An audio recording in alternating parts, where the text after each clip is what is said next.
আমি তার আগে একটা কথা বলি, এই সবাইকে জানাই দেয়, সেটা হলো সাংবাদিক লিজা আপু। আমি ওর সাথে কথা বললাম, সাংবাদিক লিজা আপু আয়শা থানায় দেখা হলো। যাই হোক লিজা আপু, আমিও সেই একই তথ্যে আসছি যে আসলে ঘটনা সত্যি কিনা এটা দেখার জন্য আর হলাম মানে জানার জন্য সে একই কাজে আমিও এখানে আসছি। এসে আপনার সাথে দেখা হয়ে গেল আর কি। দেখা খুব ইচ্ছা ছিল, দেখা হয়ে গেল।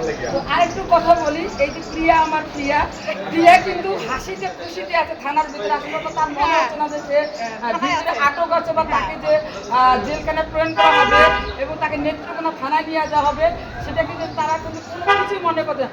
সে মনে করতো যে এখানে মনে শুটিং করার জন্য আসছে, যেমন বিভিন্ন মিডিয়া বা কন্টেন্ট ক্রিয়েটর ভিডিও ফুটেজ নিচ্ছে, তার খুব ভালো লাগতেছে এবং উল্টাপাল্টা কথা বলতো, বলতো আমার হাতে কামড় দিয়েছে।